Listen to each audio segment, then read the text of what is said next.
Shalom dan selamat pagi saudaraku yang terkasih. Kembali pagi ini kita mengucap syukur atas kebaikan dan penyertaan Tuhan yang sempurna di dalam hidup kita. Mari siapkan hati kita sebelum mendengarkan pesan Tuhan pada pagi ini. Mari kita berdoa. Bapa, dalam nama Tuhan Yesus kami bersyukur buat hari yang baru, di mana pagi ini kami dapat menghirup udara yang segar dan menikmati setiap anugerah-Mu. Tuhan, bicaralah kepada setiap pribadi kami. Kami mau mendengar pesan firman-Mu pagi ini agar kami mengerti kehendak-Mu hanya di dalam nama Tuhan Yesus. Kami berdoa, amin. Tema renungan kita pagi ini adalah anggur yang berbuah manis atau masam. Firman Tuhan diambil dari Yesaya 5 ayat 1-5. Demikian firman Tuhan, aku hendak menyanyikan nyanyian tentang kekasihku, nyanyian kekasihku tentang kebun anggurnya. Kekasihku itu mempunyai kebun anggur di lereng bukit yang subur. Ia mencangkulnya dan membuang batu-batunya dan menanaminya dengan pokok anggur pilihan. Ia mendirikan sebuah menara jaga di tengah-tengahnya dan menggali lubang tempat pemeras anggur. Lalu dinantikannya supaya kebun itu menghasilkan buah anggur yang baik, tetapi yang dihasilkannya ialah buah anggur yang asam. Maka sekarang, hai penduduk Yerusalem dan orang Yehuda, adililah antara aku dan kebun anggurku itu. Apatah lagi yang harus diperbuat untuk kebun anggurku itu yang belum kuperbuat kepadanya? Aku menanti supaya dihasilkannya buah anggur yang baik. Mengapa yang dihasilkannya buah anggur yang asam? Maka sekarang aku mau memberitahukan kepadamu apa yang hendak kulakukan kepada kebun anggurku itu. Aku akan menebang pagar durinya, sehingga kebun itu dimakan habis, dan melanda temboknya, sehingga kebun itu diinjak-injak.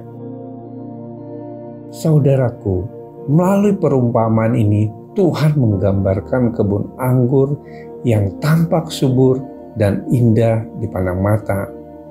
Kebun itu dirawatnya sedemikian rupa, dipupuk, dicangkul, dibuang batu-batunya. Di tengah kebun itu dibangun menara jaga, dan anggur yang ditanam adalah anggur pilihan. Pemiliknya apakah berharap kebun anggur itu menghasilkan buah yang rasanya asam? Tentu tidak. Pemilik anggur menaruh harapan menghasilkan buah yang rasanya manis.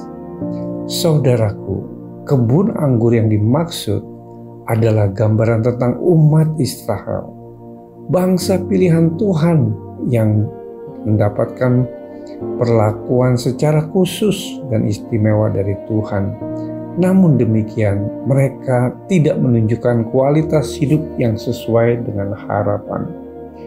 Dinantinya keadilan, tetapi hanya ada kelaliman. Dinantinya kebenaran, tetapi hanya ada keonaran. Mereka gagal menjadi apa yang Tuhan inginkan.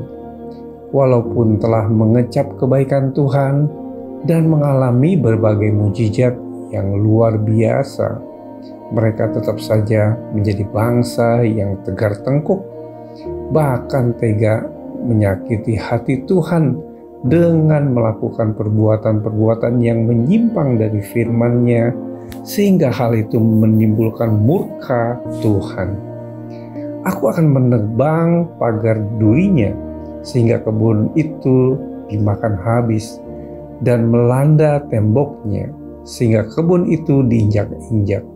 Aku akan membuatnya ditumbuhi semak-semak, tidak dirintangi dan tidak disiangi, sehingga tumbuh putri malu dan rumput. Aku akan memerintahkan awan-awan supaya jangan diturunkannya hujan ke atasnya. Karena telah mengecewakan, Tuhan pun menghukum mereka, bukan karena ia benci terhadap umatnya, tetapi sebagai wujud kasih dan perhatiannya. Karena Tuhan menghajar orang yang dikasihinya, dan ia menyesah orang yang diakuinya sebagai anak. Saudaraku, supaya kebenaran orang percaya seperti kebun anggur yang subur dan produktif menghasilkan buah, kita harus mau dibersihkan dan ditata oleh Tuhan. Jangan mengeraskan hati dan hidup menyimpang dari kehendak Tuhan, karena kita ini telah dipilih dan dikuduskannya, bahkan telah ditebus dengan darahnya yang mahal. Demikian firman Tuhan di dalam Matius 3 ayat 8. Jadi hasilkanlah buah yang sesuai dengan pertobatan. Mari kita bersatu dalam doa. Tuhan Yesus, terima kasih untuk renungan firman-Mu pada pagi ini. Kami percaya Engkau adalah Tuhan yang sangat baik. Kami boleh semakin mengerti cara Tuhan bekerja dalam segala sesuatu untuk mendatangkan kebaikan bagi kami. Kiranya Roh Kudus membimbing kami agar memiliki hati yang taat untuk mendengar dan melakukan perintah-Mu. Di dalam nama Tuhan Yesus kami berdoa. Amin. Selamat beraktivitas. Tuhan Yesus memberkati.